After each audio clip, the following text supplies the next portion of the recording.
Hi, I've already made rounds 1 and 2, and this is I'm following instructions for size medium long and using American crochet terminology.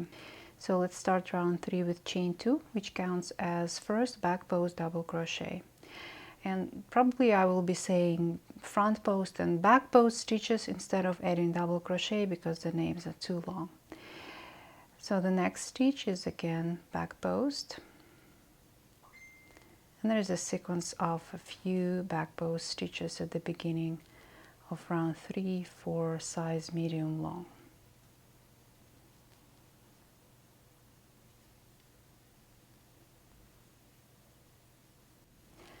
I'm finishing a sequence of a few back post stitches. This is my last back post stitch, and the next stitch is front post, and I have to switch to yarn 2 for that stitch. Grabbing my yarn 2 and making last yarn over with yarn 2. Front post double crochet and finishing it with yarn 1, because the next stitch is back post stitch. While making next back post stitch, we will be enclosing yarn 2 in back post stitches. So the next stitch is 2 back post increase, 2 back post stitches in the same stitch, and I'm pushing yarn 2 to the back, inserting my hook from wrong side around the post, yarn over 1, and finishing the stitch, and you see that yarn 2 got enclosed in the stitch. This is first leg of back post double crochet increase.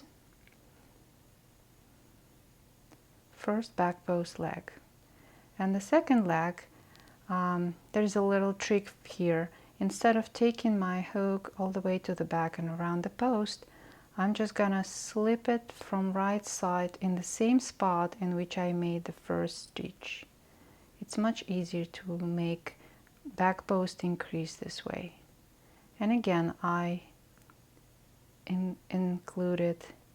enclosed yarn 2 in my stitch.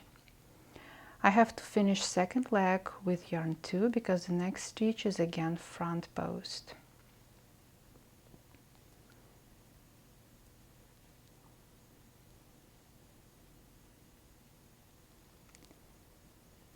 Next stitch is front post, 2 front post increase, or 2 front post stitches in the same stitch.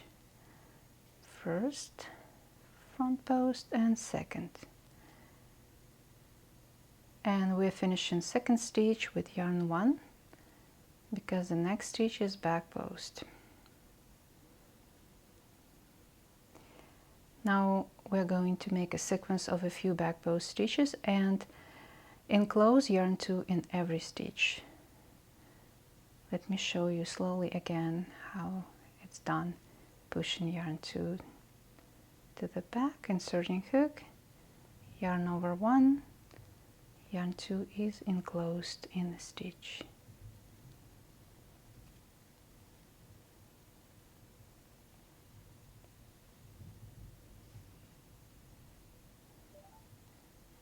I'm feeling a little bit awkward because I'm not looking at my hands, but rather at the screen of my camera. So enclosing yarn 2 in every back post stitch.